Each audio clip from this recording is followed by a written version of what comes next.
والعاقبۃ للمتقین والصلاة والسلام علی اشرف الانبیاء والمرسلین اما بعد اعوذ باللہ من الشیطان الرجیم بسم اللہ الرحمن الرحیم یا ایہا الذین آمنوا اتقوا اللہ حق تقاتہ قال اللہ تبارک و تعالی فی القرآن المجید فی مقام آخر انما یخشی اللہ من عبادہ العلماء صدق اللہ العظیم وصدق رسولہ النبی الکریم ان اللہ وملائکتہ یصلون علی النبی یا ایہا الذین آمنوا صلوا علیہ وسلموا تسلیما اللہم صلی علی سیدنا و مولانا محمد معدن الجود والکرم آلہ وصحبہ وبارک وسلم۔ حمد و صلات کے بعد انتہائی عزت و تکریم کے لائق سامعین و حاضرین، دوستو، بزرگوں اور بھائیوں، محفل شب برات کے عنوان سے اس خوبصورت رات میں اور ان ٹھنڈی ہواؤں میں آپ حضرات تشریف فرمائیں۔ نبی پاک صلی اللہ علیہ وسلم نے ارشاد فرمایا، جب شعبان کی 15ویں رات آئے تو رات کو بیدار رہا کرو اور صبح کو روزہ رکھا کرو۔ تو جب حضور نے کہہ دیا بیدار رہو تو پھر کسی کو سونا نہیں چاہیے، بیدار رہنا چاہیے۔ اور بیداری کا مطلب یہ نہیں کہ وہ آدمی بس جاگتا رہے، اس کا مطلب یہ ہے کہ وہ اللہ اللہ کرے، درود پاک پڑھے، عبادت کرے، تلاوت کرے، ذکر فکر میں رہے۔ کچھ باتیں اس مقصد کے لیے کہ اس رات اللہ پاک نے اپنی رحمت کے دروازے کھولے ہیں، تو کچھ ایسی بات کی جائے جس سے دل نرم ہو جائے۔ دوستو، قرآن مجید کی 2 آیات میں نے پڑھی ہیں۔ اللہ کریم نے فرمایا، یا ایھا الذین آمنوا اتقوا اللہ حق تقاتہ، اے ایمان والو اللہ سے ڈرو اور اتنا ڈرو جتنا ڈرنے کا حق ہے۔ ڈرو اللہ پاک سے، اور جس طرح تم کسی سے ڈرتے ہو، ڈرنے کا حق ہوتا ہے، وہ حق ادا کرنے کی کوشش کرو۔ ہم میں سے بہت سارے لوگ ڈرتے ہیں کچھ لوگوں سے، اور جب وہ ڈر رہے ہوتے ہیں تو انہیں احساس ہوتا ہے۔ اللہ پاک نے ہمارا وہ احساس خود بیان کر دیا ہے۔ فرمایا، جب تم کسی سے ڈرتے ہو تو تمہیں اس کا احساس ہوتا ہے کہ تم کتنا ڈرتے ہو، تو پھر تم کوشش کرتے ہو کہ تم وہ کام نہ کرو جس سے وہ بگڑ جائے گا، ناراض ہو جائے گا۔ جو لوگ قانون سے ڈرتے ہیں وہ اشارہ نہیں توڑتے، کچھ بھی ہو جائے اشارہ نہیں توڑتے۔ انہیں پتہ ہے کہ یہاں اشارہ توڑیں گے تو الجھ جائیں گے، اور جہاں انہیں فکر نہ ہو کہ کوئی پوچھنے والا نہیں، وہاں ہم نے دیکھا ہے کہ لوگ اشارہ توڑ دیتے ہیں۔ اللہ تبارک و تعالیٰ نے موقع دیا، میں حرمین شریفین حاضر ہوا تو وہاں ایک روڈ دائری روڈ کہلاتا ہے۔ اس روڈ سے پیدل چلنے والے نہیں گزر سکتے۔ وہ کہتے ہیں جی اس روڈ سے پیدل والا نہ گزرے، ان کے لیے علیحدہ جگہ ہے۔ قانون یہ ہے کہ اگر کوئی پیدل آدمی وہاں سے گزرے اور اس کا ایکسیڈنٹ ہو جائے تو وہ حکومت یہ کہتی ہے کہ یہ کیوں یہاں سے گزرا تھا، لہٰذا کوئی مقدمہ نہیں ہو سکتا۔ وہاں ہم نے دیکھا ہے کہ لوگ اس سڑک پہ پیر بھی نہیں رکھتے، کہتے ہیں مر گئے تو بنے گا کچھ نہیں۔ یہاں بھی بہت سارے ایسے معاملات ہوتے ہیں کہ جہاں انسان محسوس کرتا ہے کہ یہ بڑا میرے لیے نقصان ہو جائے گا، تو وہ ڈرتا ہے۔ ایک چھوٹی سی بات ہے کہ رات کو کوئی آدمی اپنا دروازہ کھلا رکھ کے نہیں سوتا، حالانکہ کوئی عرض نہیں، کبھی کھلا رہ بھی جاتا ہے، اور اگر کبھی رہ جائے تو جس کی ذمہ داری بند کرنے کی ہو اس کے ساتھ پھر جو رویہ ہوتا ہے گھر والوں کا، یہ خوف ہے ہمارا اندر کا، تو بڑی شدت کے ساتھ ہم اس شخص کو سخت سست کہتے ہیں، ڈانٹتے ہیں، کہتے ہیں تو نے خیال ہی نہیں کیا، جمع پونجی لٹ جاتی تو یہ خوف ہے، یہ ہمارا اندر کا یہ خوف ہے۔ آپ بازار میں جائیں تو درجنوں لوگوں نے گن مین بٹھائے ہوئے ہیں، ان کا دل نہیں کرتا کہ اضافی تنخواہ دی جائے، کیا مطلب ہے ایک آدمی کو اضافی پیسے دینے کا، لیکن وہاں آدمی بٹھایا جاتا ہے، اس کو تنخواہ دی جاتی ہے، اس کی روٹی کا بندوبست کیا جاتا ہے، اس کے سارے ضروریات زندگی کا خیال رکھا جاتا ہے، اور پس منظر یہ ہوتا ہے کہ ڈر لگتا ہے اگر یہ شخص نہ ہوا تو ہمارے چوری ہو جائے گی۔ اللہ فرماتے ہیں کہ تو جہاں سے ڈرتا ہے تجھے پتا ہے، تو اس طرح کر کہ مجھ سے بھی اتنا ڈر جتنا ڈرنے کا حق ہے۔ یہ جھوٹ موٹ کا ڈراوا نہ پیدا کر کے اوہ اللہ معاف کرے جی، اچھا جناب بڑا ڈرتے ہیں آپ اللہ تعالیٰ سے، آپ نے تو کانوں کو ہاتھ لگائے، تو پھر آپ کیا کر رہے ہیں؟ اللہ معاف کرے جی میں تو بات نہیں کرتا، بس 2-4 آدمیوں کی پگڑی اچھالوں گا، اس سے زیادہ نہیں۔ ڈر لگتا ہے جی بات کرتے ہوئے، 15-20 آدمی بس میرے قابو آئے۔ یہ کس قسم کا ڈر ہے؟ ڈرنے کا حکم دیا، اور میرے رسول کریم سید عالم صلی اللہ تعالی علیہ وآلہ وسلم نے ارشاد فرمایا کہ تو رب کریم سے دنیا میں ڈر جا جس طرح ڈرنے کا حق ہے۔ جب قیامت کا دن آئے گا تو اللہ تجھے ڈرائے گا نہیں بلکہ اپنی رحمت کی چھاؤں میں جنت میں داخل کر دے گا۔ یہاں ڈر، ایک جگہ تو اللہ نے فرمایا ڈرو، اور کچھ جگہوں پہ فرمایا کہ جو میرے علم والے بندے ہیں نا، جن کو میں نے علم دیا ہے، عالم ہیں، ان کے بارے میں فرمایا کہ ان کے دلوں میں میری خشیت ہے۔ انما یخشی اللہ من عبادہ العلماء، اللہ کے بندوں میں سے جو علم والے ہیں وہ اللہ کی خشیت رکھتے ہیں۔ قرآن نے ایک جگہ کہا ڈرو، خوف کا لفظ بھی استعمال کیا، وَلِمَنْ خَافَ مَقَامَ رَبِّهِ جَنَّتَانِ، خوف بھی ہے اور خشیت بھی ہے۔ ان دونوں کا معنی ایک ہی ہے، ڈرنا، خوف کا معنی بھی اور خشیت کا معنی بھی، ڈرنا۔ جب آپ علماء لغت کو پڑھیں گے، عربی ادب کو جاننے والے لوگوں کا مطالعہ کریں گے تو انہوں نے یہی لکھا ہے کہ ان دونوں کا معنی ڈرنا ہے۔ میری طرف دیکھیے، توجہ کریں، کچھ سمجھانے لگا ہوں، اس نقطے کو ضرور سمجھیے گا۔ خشیت کا معنی بھی ڈرنا ہے، خوف کا معنی بھی، لیکن جب صوفیاء کے پاس جائیں نا، صوفیاء جو قرآن و سنت کی روح کی تفسیر کرنے والے ہیں، تو وہ کہتے ہیں نہیں، خشیت اور خوف میں فرق ہے، خوف اور ہوتا ہے، خشیت صوفیاء اس کی تفسیر اور کرتے ہیں۔ وہ کہتے ہیں خوف بھی ہوتا ہے اور خشیت بھی ہوتی ہے، الگ الگ چیزیں ہیں، ایک نہیں۔ بڑی خوبصورت بات ہے، اگر آپ سمجھ گئے تو آپ کو فائدہ دے گی۔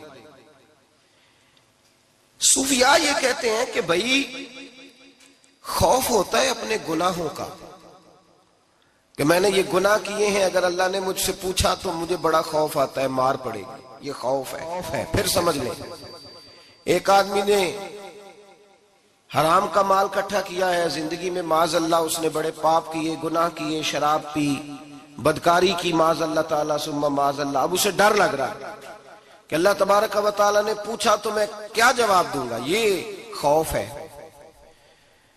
اور خشیت یہ ہے کہ ایک آدمی سارا دن نماز پڑھتا ہے، روزہ رکھتا ہے، عبادت کرتا ہے، اللہ کو یاد کرتا ہے، پھر بھی ڈرتا ہے، یہ خشیت ہے، یہ خشیت ہے۔ جو گناہوں سے ڈرے وہ خوف ہے، اور جو رب کی ناراضگی سے ڈرے وہ خشیت ہے۔ جو کہے یار میرا رب کہیں ناراض نہ ہو جائے، میرا رب کہیں مجھ سے، بڑی خوبصورت مثال دی۔ میں نے اپنے صاحب سے پوچھا کہ حضور یہ مسئلہ کیا ہے، تو فرمانے لگے ایک بادشاہ نے ایک غریب کی بیٹی اسے پسند آ گئی تھی، تو اس نے عزت کے ساتھ اس سے شادی کر لی، رشتہ بھیج کے وقار کے ساتھ۔ بیٹی کا باپ اپنی بیٹی کے مقدر پر رشک کرنے لگا کہ میری بیٹی کو بادشاہ نے پسند کیا ہے، بادشاہ کے شہزادے نے رشتہ بھیج دیا ہے۔ شہزادہ بیاہ کے لے گیا بیٹی کو، 20 کنیزائیں، نوکرانیاں اس عورت کی خدمت کرنے پہ لگی ہوئی ہیں، توجہ ہے، اس کا ہر حکم ماننے کو تیار ہے، لیکن وہ بی بی سویرے بھی رو پڑتی ہے اور شام کو بھی رو پڑتی ہے، روتی رہتی ہے۔ اس سے کسی نے پوچھ لیا کہ بی بی تو روتی کیوں ہے، 20 کنیزائیں ہیں، گھر میں سکون ہے، ہر شے ہے، تو روتی کیوں ہے؟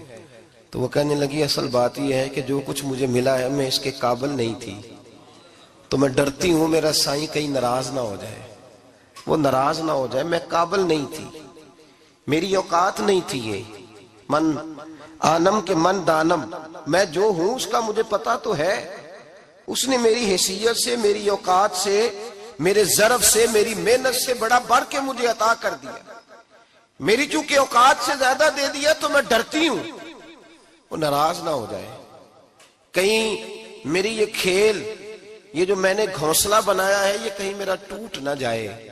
میرے بھائی، میرے رسول کریم سید عالم صلی اللہ علیہ وسلم کے امت کے اولیاء، صلحاء، صوفیاء، اتقیاء، صحابہ، اہل بیت، یہ لوگ جب روتے تھے تو یہ کوئی اس لیے نہیں روتے تھے کہ یہ آج دوپہر کو چینی میں ملاوٹ کر کے آئے ہیں تو اس لیے رو رہے ہیں رات کو. اس لیے نہیں روتے تھے کہ آج انہوں نے جو شکر بیچی ہے اس شکر کے اندر بورا ملایا ہوا تھا. اس لیے نہیں رو رہے کہ آج 10، 15، 20 لاکھ رشوت کا مال بینک میں جمع کر، اس لیے تھوڑی روتے تھے. یہ تو اس لیے روتے تھے کہ اللہ تو نے بڑا کچھ عطا کیا ہے، کہیں ہم سے ناراض نہ ہو جانا. یہ تو اس کی خشیت میں رو رہے تھے. حضرت داؤد طائی رحمت اللہ تعالی علیہ، حضرت امام جعفر صادق جو نبی پاک صلی اللہ علیہ وسلم کے نواسے، جناب داؤد طائی کی ملاقات ہوئی تو امام جعفر صادق حضور کے نواسے عرض کرنے لگے، داؤد طائی یار میری بخشش کی دعا کرنا، رب مجھے معاف کر دے. تو حضرت داؤد طائی رحمت اللہ علیہ فرمان لگے، امام صاحب آپ حضور کے نواسے ہیں، میں نے دعا کرنی ہے کہ آپ نے میرے لیے کرنی ہے؟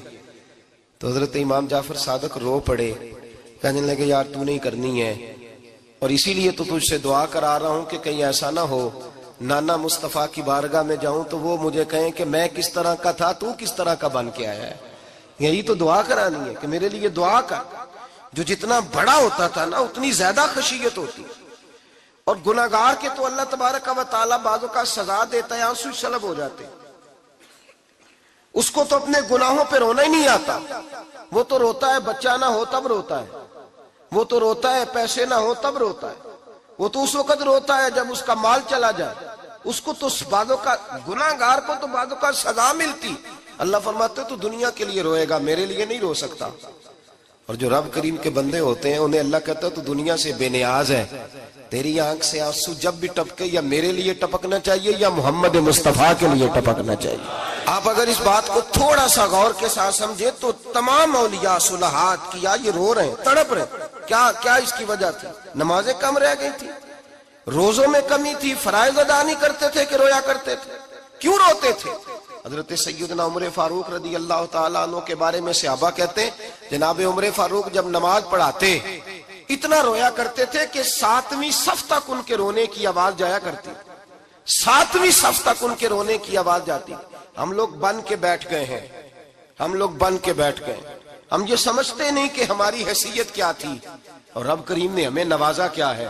آپ پڑھیے کتابیں، میرے رسول پاک صلی اللہ علیہ وسلم فرماتے ہیں میرا عمر جس گلی سے گزرے شیطان رستہ بدل جاتا ہے. نبی پاک فرماتے ہیں میرا عمر جب تک دنیا میں رہے گا دوزخ کو تالا لگا رہے گا. اس صاحب اسد الغابہ نے لکھا ہے نبی پاک صلی اللہ علیہ وسلم نے حضرت جبریل امین کو بلایا، فرمایا چل میرے عمر کی شان بیان کر. تو حضرت جبریل امین علیہ السلام عرض کرنے لگے یا رسول اللہ صلی اللہ علیہ وسلم 950 سال اگر اللہ مجھے عمر دے، 950 سال رب عمر دے اور پھر بھی میں عمر فاروق کے فضائل بیان کروں تو میں نہیں کر سکتا. عمر کی شان میں نہیں بیان کر سکتا. 950 سال بھی اگر میری عمر ہو. نبی پاک نے فرمایا پھر میرے ابو بکر کے بارے میں عرض کی یا رسول اللہ ابو بکر کی تو بات اس سے بہت آگے کی ہے نا. وہ نبی پاک کتنی عظمت بیان کر رہے ہیں، کس قدر زیادہ رسول کریم صلی اللہ تعالی علیہ وآلہ وسلم ان کی عظمت بیان کرتے ہیں. حضرت عمر کیا کہتے ہیں؟ وہ لوگوں کو بتاتے پھرتے ہیں کہ تم نے دیکھا ہے نا میری کتنی عظمت ہے. وہ یہ نہیں کہتے. حضور فرماتے ہیں عمر کی بڑی شان، بڑی شان، بڑی شان. اور عمر کے پاس جب بھی کوئی جاتا ہے کہتے ہیں عمر آپ کا کیا مقام ہے؟ تو عمر فرماتے ہیں میں تو اونٹ چرانے والے کا بیٹا ہوں، میں تو اونٹ چرانے والے کا بیٹا ہوں، میں تو اونٹ چرایا کرتا تھا، میں تو 10 اونٹ نہیں سنبھال سکتا. حضرت فاروق اعظم رضی اللہ تعالیٰ عنہ سے کو پوچھتے جناب عمر آپ کا کیا حال ہے؟ تو آپ فرماتے یہ تو میرے مقدر ہے کہ میری بہن نے قرآن سنایا تو میں در رسول تک پہنچ گیا، ورنہ مجھے پوچھنے والا کوئی نہ ہوتا. کبھی جناب علی المرتضیٰ کا بازو پکڑ کے کہتے ہیں علی تو نہ ہوتا تو عمر ہلاک ہو جاتا. بھائی حضور شانیں بیان کرتے ہیں. نبی پاک کہتے ہیں میرے ابو بکر نے احسانات کیے، بڑے احسانات کیے، میں نے سب کا بدلہ چکا دیا. ابو بکر کا نہیں چکایا، اللہ کی بارگاہ میں عرض کروں گا یا اللہ تو ہی اسے بدلے دے۔ اور جناب ابو بکر صدیق سے کوئی پوچھتا ہے ابو بکر آپ کا کیا حال ہے، تو ابو بکر صدیق فرماتے ہیں مجھ سے میرے اندر کا عالم نہ پوچھو، اگر قیامت کے دن اعلان ہوا نا کہ سارے لوگ بخشے گئے ایک باقی بچا ہے تو مجھے ڈر لگتا ہے اکیلا ابو بکر ہی بچ جائے گا جو نہیں بخشا جائے گا، مجھے ڈر آتا ہے۔ او بھائی پن کے بیٹھ گئے لوگ، لوگوں کو پوچھ کر کے دیکھیں، کہتے ہیں کیا پاپ کیا ہے، کیا ہو گیا ہے؟ خشیت سے کانپتی ہوئی روحیں، تڑپتے ہوئے میرے رسول پاک کے غلام، اولیاء اللہ صوفیاء کرام کے رونگٹے کھڑے ہیں رب کریم کے خوف سے۔ جو جتنا مالک کو جانتا ہے اتنا کانپ رہا ہے، اتنا ڈر رہا ہے، جس کی آنکھوں سے آنسو خشک ہے مطلب یہ ہے یہ رب کو جانتا ہی نہیں، اسے کیا خبر اس کا جلال کتنا ہے، اسے کیا خبر اس کا عذاب کتنا ہے، تو کیا جانے۔ ان بطش ربک لشدید، جب وہ پکڑتا ہے تو بڑا سخت پکڑتا ہے۔ حضرت عثمان غنی کو 3 دفعہ میرے نبی پاک نے فرمایا جنتی ہے، جنتی ہے، العثمان فی الجنہ، العثمان فی الجنہ، العثمان فی الجنہ، 3 دفعہ حضور نے جنت کی بشارت دی۔ میرے مصطفیٰ کریم نے فرمایا میرا عثمان گلی سے گزرے تو فرشتے بھی اس کی حیا کرتے ہیں۔ جناب عثمان غنی جن کو میرے نبی نے 2 بیٹیاں دے کے کہا عثمان میری 100 بیٹی بھی ہوتی، ایک کے بعد دوسری انتقال کرتی جاتی تو میں ساری تیرے نکاح میں دے دیتا، وہی حضرت عثمان غنی قبر پہ کھڑے ہیں حضور کے وصال کے بعد، ایک قبر پہ کھڑے، آنکھوں سے آنسو جاری ہے، داڑھی ساری آنسوؤں سے بھر گئی ہے، روتے ہی جاتے ہیں، روتے ہی جاتے ہیں۔ غلام کہتا عثمان یار رونا ہمیں چاہیے، رونا ہمیں چاہیے، جن کو کوئی بشارت نہیں اور آپ کو تو 3 بشارتیں، روتے کیوں ہو؟ جناب عثمان غنی فرمانے لگے جس مصطفیٰ نے مجھے جنت کی بشارت دی اسی رسول نے فرمایا تھا قبر آخرت کی منزلوں میں سے پہلی منزل ہے، آخرت کی منزلوں میں سے پہلی منزل۔ سوچتا ہوں اگر رب کریم نے عثمان سے حساب پوچھ لیا حساب کیسے دینا ہے؟ میرے مصطفیٰ کریم نے، یہ تو بات ہے نا جناب عمر کی، یہ تو بات ہے حضرت عمر کی، حضرت ابو بکر کی، جناب عثمان غنی کی۔ اور جس شیر خدا کے بارے میں نبی پاک نے فرمایا علی منی وانا من علی، فرمایا علی اور میں 2 نہیں، میں علی ہوں اور علی میں ہے۔ جن کو فرمایا من کنت مولا ہوں وہذا علی مولا، جس کا میں مولا اس کا علی بھی، اس کا علی بھی، جس مولا علی شیر خدا کو یہ درجہ دیا۔ ولی المرتضی اٹھے ہیں، نماز کا وضو کیا ہے، مصلی کی جانب جانے لگے تو جناب علی کا وجود تھر تھر کانپنے لگا، تھر تھر چھم چھم آنسو برسنے لگے۔ حضرت سیدنا امام حسن آگے بڑھے، ابا جی کیا ہوا؟ فرمایا حسن ڈر رہا ہوں، مالک کی بارگاہ میں جا رہا ہوں، کہیں رب علی کو دھتکار ہی نہ دے، کہیں مالک علی سے حساب ہی نہ پوچھ لے، کہیں اللہ تبارک و تعالیٰ ناراضگی کی نظر سے ہی نہ دیکھ لے۔ او بھائی ہم لوگ اتنے دلیر، اتنے تگڑے، اتنے سیاہ، اتنے عقل مند، اتنے گناہوں کے پیچھے پہاڑ ہیں، لیکن مجال ہے کوئی ایک قطرہ وہ آنسو جو ہم نے سنبھال کے رکھے ہیں دنیا داری پہ بہانے کے لیے۔ کبھی اپنا حساب کر، کبھی سوچ، روز شکوہ کرتا ہے، کہتا ہے میرے پاس پیسے نہیں، گاڑی نہیں، کار نہیں، کوٹھی نہیں، سرمایہ نہیں۔ کبھی سوچ جو کچھ ہے اگر رب کریم میرے اور آپ کے اعمال دیکھے تو ہماری حیثیت ہے کہ وہ سارا کچھ ہمیں دیا جاتا، ہماری اوقات تھی کہ وہ ہمیں دیا جاتا جو اس نے دیا ہے۔ ٹٹول کے دیکھیں، عمر گزر گئی شکوے کرتے، ذرا پلٹ کے دیکھیں، اگر ہمارے گناہ اور ہماری نیکیاں اکٹھی کی جائیں تو ہم جزا والے نہیں سزا والے نکلتے ہیں معاذ اللہ۔ محمود غزنوی بڑا پیار کرتے تھے ایاز کے ساتھ، بڑا پیار کرتے تھے، نوازا کرتے تھے، روز کوئی نہ کوئی تحفہ ملتا تھا ایاز کو۔ کچھ حسد کرنے والوں نے کہا محمود تو اسے تحفے دیتا ہے اور یہ جنگل میں اسلحہ اکٹھا کر رہا ہے، یہ تیرے خلاف علیحدہ سے فوج تیار کر رہا ہے، کچھ وقت آئے گا یہ تجھے چھوڑ کے علیحدہ سے بادشاہی کا دعویٰ کر دے گا۔ محمود غزنوی کہنے لگے یہ کس طرح کی بات؟ کہا تمہیں پتہ ہے کہ ایاز عصر سے لے کر عشاء تک کہاں رہتا ہے؟ محمود کہنے لگے یار واقعی میں نے کبھی پوچھا تو نہیں، شک کا بیج بو دیا، شک کا بیج بو دیا۔ محمود غزنوی کہنے لگے اچھا آج میں پیچھا کروں گا، تفتیش کروں گا، تحقیق کروں گا کہاں جاتا ہے، تحقیق کروں گا۔ محمود غزنوی نکلے پیچھا کرنے، عصر کے بعد ایاز نے جنگل کا رخ کیا، محمود بھی پیچھے پیچھے ہو لیے۔ کہتے ہیں جنگل کے بیچ جا کے ایک جھونپڑی آئی، اس جھونپڑی کے اندر ایاز گئے، دروازہ کھولا، اندر چلے گئے۔ مجھے بڑا غصہ تھا کہ ہر بات مجھے بتاتا ہے، یہ کیوں نہیں بتائی؟ جب ایاز اندر گئے تو میں نے زور زور سے دروازہ کھٹکھٹایا غصے کے ساتھ۔ ایاز نے دروازہ کھولا، باہر آئے، میں نے کہا پیچھے ہٹ۔ ایاز پیچھے ہٹے تو میں اندر چلا گیا۔ محمود کہتے ہیں جب میں اندر گیا تو میں نے اس جھونپڑی میں ایک پرانا کرتا لٹکا ہوا دیکھا، ایک ٹوٹے ہوئے جوتے پڑے ہوئے دیکھے، ایک چھوٹا سا ڈنڈا دیکھا، ایک مٹکا، ایک پیالہ دیکھا۔ میں نے ساری تلاشی لی تو چند ٹوٹی پھوٹی پرانی چیزیں۔ میں نے کہا یاز یہ کیا ہے؟ تو کہتے ہیں یاز کہنے لگا بادشاہ ٹٹول کے دیکھ لے، یہی کچھ ہے جو تو نے دیکھا۔ میں نے کہا یہ ہے کیا؟ کہتے ہیں یاز پیروں میں بیٹھ گیا، تڑپ کے رونے لگا، کہنے لگا بادشاہ یہ میری اوقات ہے، یہ میری اوقات ہے، یہ میری اوقات ہے، یہ میری اوقات ہے۔ کہا کیا مطلب؟ کہنے لگا جس دن تیرے پاس آیا تھا نا تو یہ میری کائنات تھی کل، آج تیری مہربانیوں نے مجھے یہاں تک پہنچا دیا ہے۔ میں جو تیرا غدار نہیں نہ ہوتا، میں جو تیری نافرمانی نہیں کرتا، اس لیے نہیں کرتا کہ میں ہر شام آ کے اپنی اوقات یاد کرتا ہوں، اور پھر مجھے روز رات کو میرا نفس کہتا ہے اس کا وفادار رہنا، اس کا وفادار رہنا۔ تو اس حال میں تھا جب آیا تھا، اگر یہ بگڑ گیا تو پھر تجھے اپنی اوقات کا پتہ ہے نا۔ محمود غزنوی نے سینے سے لگایا، کہنے لگے آج تک تو بچا بھی اس لیے ہے کہ تو اپنی اوقات نہیں بھولا۔ ملا رومی کہتا ہے اپنی اوقات یاد رکھ، تو کیا تھا؟ تجھے ایک رات سونے نہ دے تو اپنی ٹانگوں پہ کھڑا نہیں ہو سکتا، تیری وہ آنکھ لے جائے تو کچھ نہیں کر سکتا، وہ تجھے معذور کر دے تو کچھ نہیں کر سکتا۔ 30 سال کے اونچے 7 فٹ قد کے جوان اس نے فالج زدہ کر کے ہسپتالوں میں ڈال دیے، وہ کچھ نہ کر سکے۔ بڑے بڑے پہلوان جو کہتے تھے کہ ہم اٹھے تو دنیا اٹھتی ہے، اس نے پھینک دیے من و مٹی کے نیچے، کچھ نہ کر سکے۔ اپنی حیثیت نہ بھول۔ میرے رسول کریم سید عالم صلی اللہ علیہ وسلم نے فرمایا 2 باتوں میں لوگ دھوکے میں ہیں، دھوکے میں ہیں، دھوکے میں ہیں، دھوکے میں۔ یا رسول اللہ کون سی؟ فرمایا جو صحت مند ہے وہ دھوکے میں ہے، وہ سمجھتا ہے میں کبھی بیمار ہی نہیں ہوں گا، مجھے روز اسی طرح نیند آئے گی جس طرح اب آتی ہے، میں روز اسی طرح اٹھوں گا جیسے اب اٹھتا ہوں، میں اتنا ہی لمبا چوڑا رہوں گا جس طرح آج ہوں، میرا حسن اسی طرح قائم رہے گا جیسے آج ہے۔ تو دھوکے میں ہے، دھوکے میں۔ بڑے بڑے آئے اور بڑے بڑے مٹی کا ڈھیر ہو گئے، فنا ہو گئے، کل من علیہ فان، فنا ہو گئے، کوئی پوچھنے والا نہ رہا۔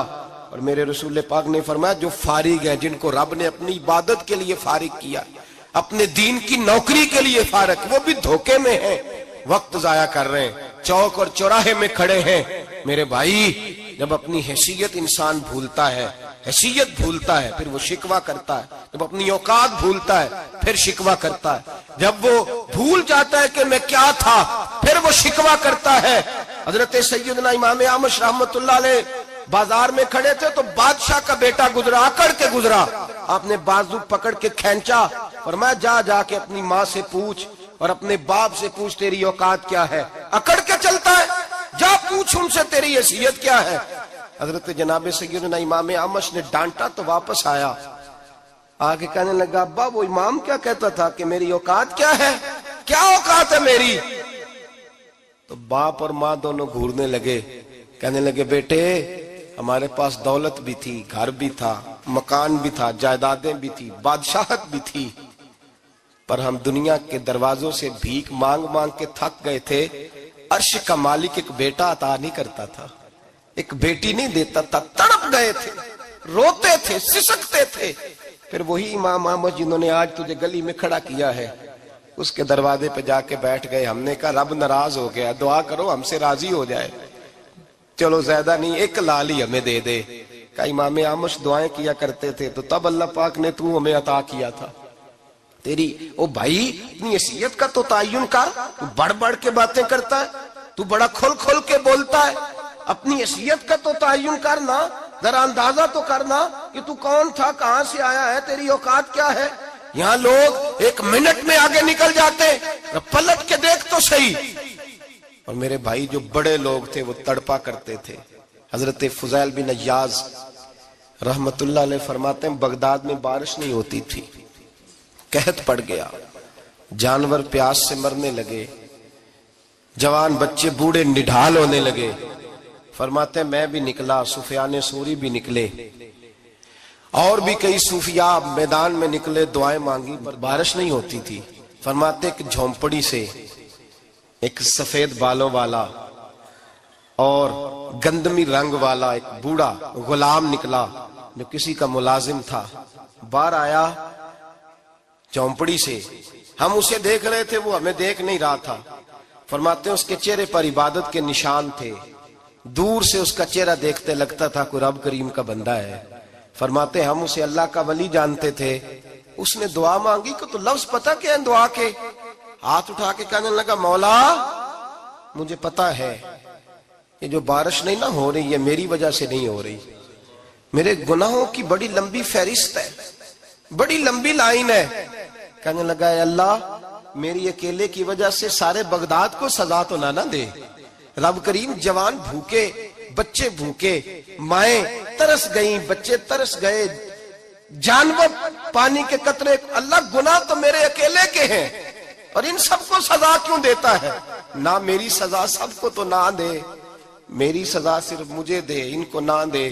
کہتے ہیں ابھی اس کے ہاتھ اٹھے ہوئے تھے، دعا بول رہا تھا، رب کریم نے فوراً بارش عطا فرما دی. فرماتے ہیں کھل کے بارش برسی. میں نے لوگوں سے پوچھا پتہ کرو کس کا غلام ہے، کہا فلاں آدمی کا.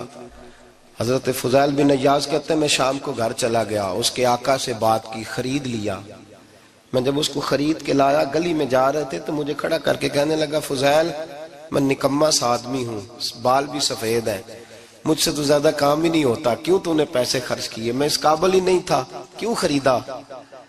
تو حضرت فضیل ابن عیاض کہتے ہیں میں نے اس کو کہا کل جو تو نے دعا مانگی تھی تو نہیں دیکھ رہا تھا، ہم دیکھ رہے تھے، تو مقبول ہے رب کریم کی بارگاہ کا، تجھے اس لیے خرید کے لایا ہوں تو مقبول ہے. کہتے ہیں یہ لفظ سنے تو ٹھہر گئے. وہ کہنے لگے اچھا آقا مجھے 5 منٹ کا وقت ملے گا؟ میں نے کہا ہاں ہاں ضرور ملے گا. کہتے ہیں انہوں نے وہی نماز کی نیت باندھ لی، 2 رکعتیں پڑھی اور 2 رکعتیں پڑھ کے ہاتھ اٹھائے. کہنے لگے مولا تیرا اور میرا راز تھا، تو نے راز کیوں کھولا؟ اللہ مسترنا بستری کل جمیل، یا اللہ تیرے پاس پیارے پیارے پردے ہیں، ایک پردہ مجھے عطا کر دے، مجھے اپنا رکھ، مجھے لوگوں کے سامنے میرے پردے نہ کھول. آپ فرماتے ہیں یہ کہہ کہ وہ زمین پہ بیٹھے کلمہ شہادت پڑھا، ان کی روح پرواز کر گئی. میرے بھائی جو زیادہ پرہیزگار تھے، جو بڑے رب کریم کے بندے تھے، ان کے تو آنسو خشک ہی نہیں ہوتے، وہ تو تڑپا کرتے، صبح شامیں ان کی روح کے گزرتے تھے اور رب کریم کی ناراضگی سے ڈرتے تھے. وہ کہتے تھے مالک کہیں ناراض نہ ہو جائے، کہیں بگڑ نہ جائے. میرے رسول کریم صلی اللہ علیہ وسلم کے صحابی کہتے ہیں ایک جنگ سے خوشخبری آئی تو جو خوشخبری لانے والے تھے وہ حضرت عمر فاروق رضی اللہ تعالیٰ عنہ کے پاس پہنچے خوشخبری دینے. حضرت عمر رضی اللہ تعالیٰ عنہ کھڑے تھے، صحابی نے آ کے کہا عمر مبارک ہو. جناب عمر کچھ لوگوں سے گفتگو کر رہے تھے، بات چیت جاری تھی، کہا مبارک ہو فتح ہو گئی. حضرت عمر کہنے لگے ٹھہر تو جا، اس سے تو بات کر لینے دے جس سے کر رہا ہوں. جب کہنا ٹھہر تو جا تو وہ جو پیچھے کھڑے تھے وہ شرمندہ ہو گئے. اتنی سی بات ہے نا، چودھری تو بندہ بنتا ہی تب ہے جب 5-10 کی ایک دن کے اندر بےزتی کر لے، پڑھا لکھا تو بنتا ہی تب ہے جو 10-15 کو جاہل کہہ لے، تو بڑا تو بنتا ہی تب ہے جو 5-6 کو نیچا دکھا لے. تو یہ ہماری ڈگریوں کا تو مزاج ہی بڑا مختلف ہے. ہم تو اعزاز والے ہوتے ہی تب ہیں جب کچھ چھوٹا ہوگا تو ہم بڑے ہوں گے نا. ہم تو چاہتے ہیں ہمیں کچھ چھوٹا ملے، کسی کو چھوٹا کر کے اس کے قد پہ سوار ہو کے بڑا ہونا چاہتے ہیں. اتنی سی بات تھی کہ ٹھہر جانا یار پہلے اس کی تو سن لینے دے. وہ شرمندہ ہو گئے صاحب. جب وہ شرمندہ ہوئے تو سیدنا فاروق اعظم دوڑے گئے. صحابہ کہتے ہیں گارا تھا، کیچڑ تھا، اس گارے میں سر رکھا، سجدہ کرنے لگے، اٹھے، کہنے لگے مولا اپنے عمر سے ناراض نہ ہو جانا، یہ کل تک اونٹ چرایا کرتا تھا، آج تیری مخلوق کو شرمندہ کرنے لگ گیا ہے، یہ اپنی حیثیت ہی بھول گیا، اسے خبر ہی نہیں کہ یہ کیا تھا، یہ آج تیری مخلوق کو شرمندہ کرتا ہے. اللہ اپنے عمر سے ناراض نہ ہو جانا. وہ شخص کہتے ہیں پیچھے آ کے کھڑا رو رہا ہوں. میں نے کہا عمر کیا کر رہے ہو؟ فرمایا نہیں یار میں نے تجھے شرمندہ کیا ہے, یہ میں بھول گیا تھا کہ میں کیا ہوں. بھائی اپنی حیثیت کا تعین کریں, آؤ آج اپنی حیثیت کا تعین کریں. دیکھیں ہم کہاں تھے, کہاں بیٹھے, پلٹ کے دیکھیں کیا تھے, ہم کیا ہیں. راتیں کہاں گزرتی ہیں, صبح کہاں بیتتی ہیں. ایک لمحے کے لیے پلٹ کر اپنے ظلم, زیادتیاں, جھوٹ, غیبتیں, بے حیائیاں, اپنی زندگی کے امور کا اگر ہم یک نظر جائزہ لیں, پیچھے پلٹ کے دیکھیں تو حضرت جناب سیدنا غوث اعظم جیلانی رضی اللہ تعالیٰ عنہ فرمایا کرتے تھے اگر لوگ اپنے گناہ یاد کریں تو وہ پریشان ہو جائیں کہ ہمیں پانی کا قطرہ کیوں مل رہا ہے. اگر اپنی غلطیاں یاد کریں تو انہیں احساس ہو کہ ان کا سانس کیسے چل رہا ہے. بھائی اگلی بات سنو گے تو اور حیران ہو جاؤ گے. حضرت غوث اعظم رضی اللہ تعالیٰ عنہ فرمایا کرتے کہ اب خیال آتا ہے, اب سوچ آتی ہے کہ رب کریم نے کتنی ڈھیل دی ہوئی ہے. ہم ہیں کہ سمجھتے ہیں یہ میری عقل مندی کا کمال ہے کہ مجھے سارا کچھ نافرمانی کے باوجود بھی مل رہا ہے. بھائی خشیت الہی پیدا کریں.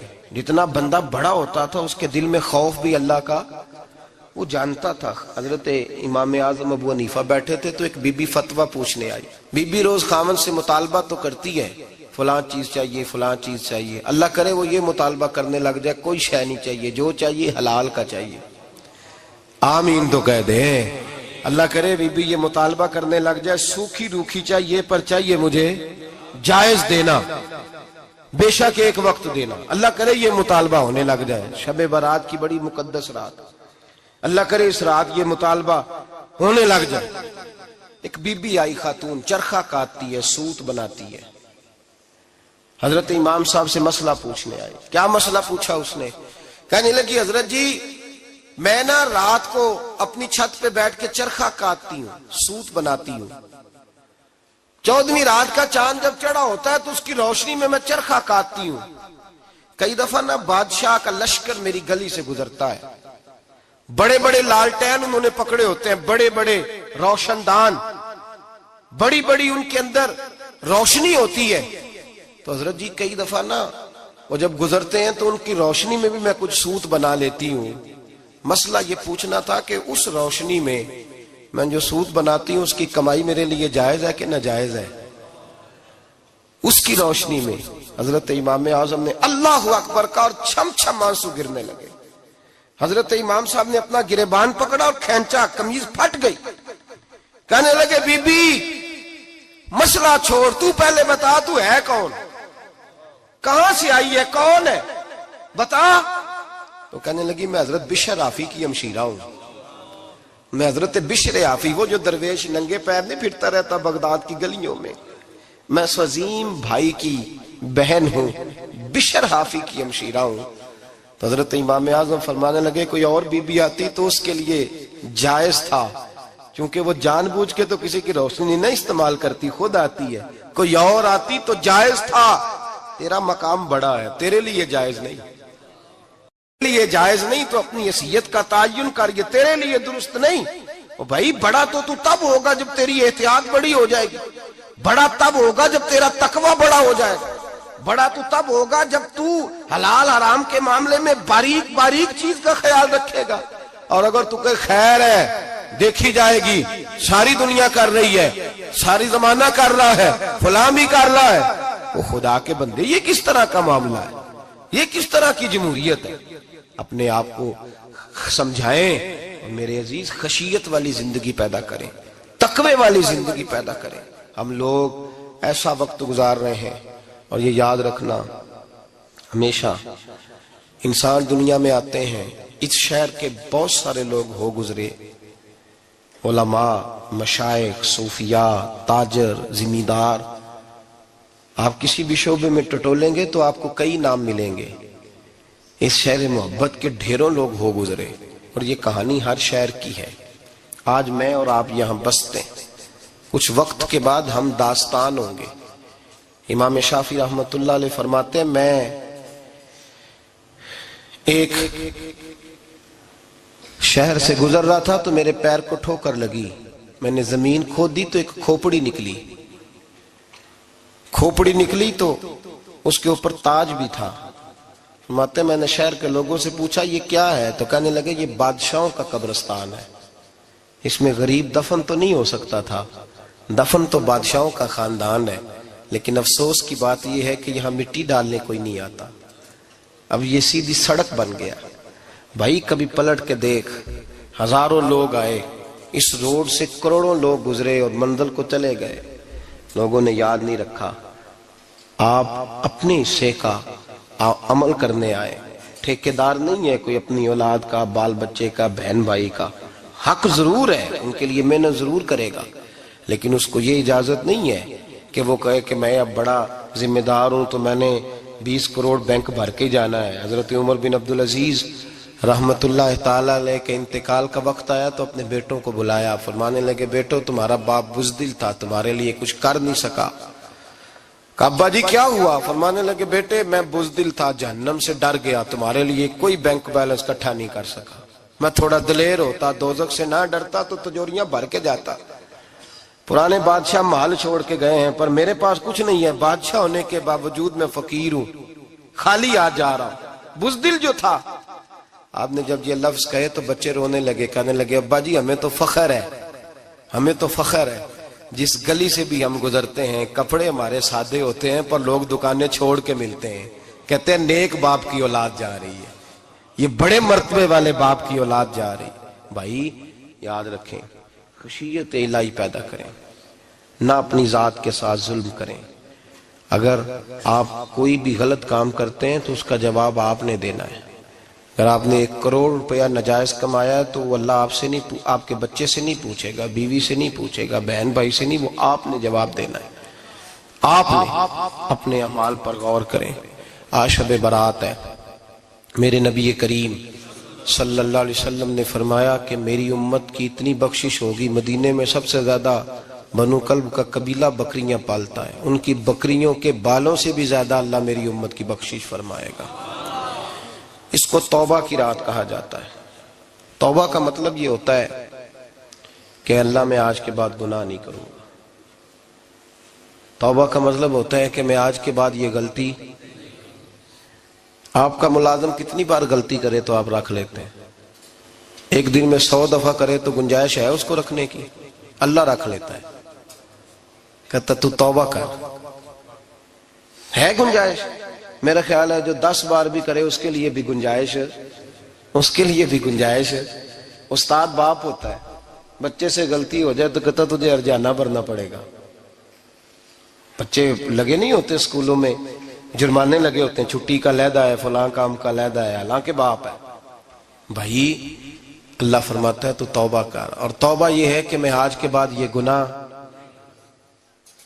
جس آدمی نے کل 5 نمازیں نہیں پڑھنی اس کا آج توبہ کرنے کا کیا مطلب ہے؟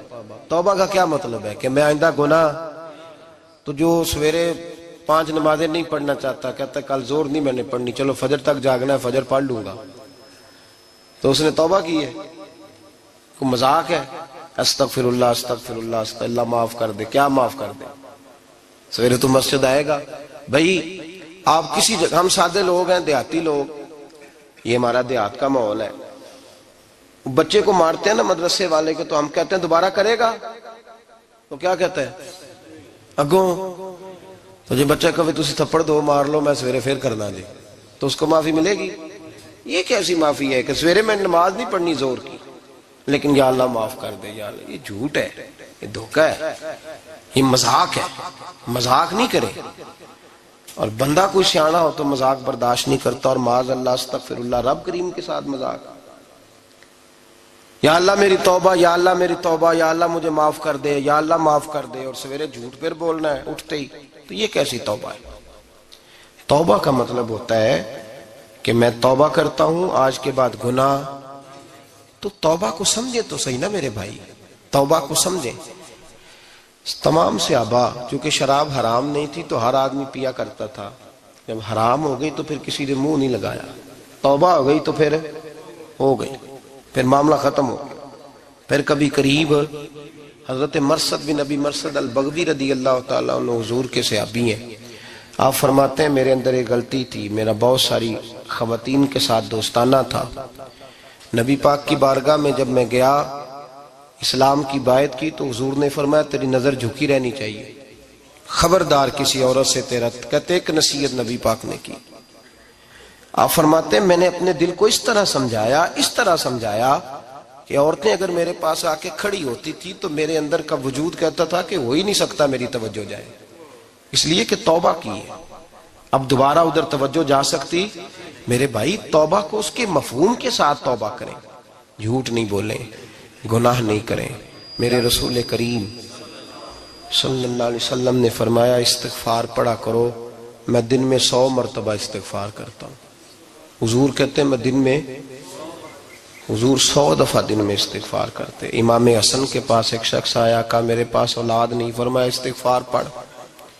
ایک پھر آ گیا، اس نے کہا حضور میرے پاس روزی نہیں، فرمایا استغفار پڑھ۔ ایک اور آیا، اس نے کہا حضور بیماری بڑی ہے گھر میں، فرمایا استغفار کر۔ آپ کے صاحبزادے بیٹھے تھے، کہا ابا جی جو آتا ہے آپ استغفار ہی بتاتے ہیں۔ آپ فرمانے لگے جب کوئی بندہ توبہ کرتا ہے تو رب راضی بڑا ہوتا ہے۔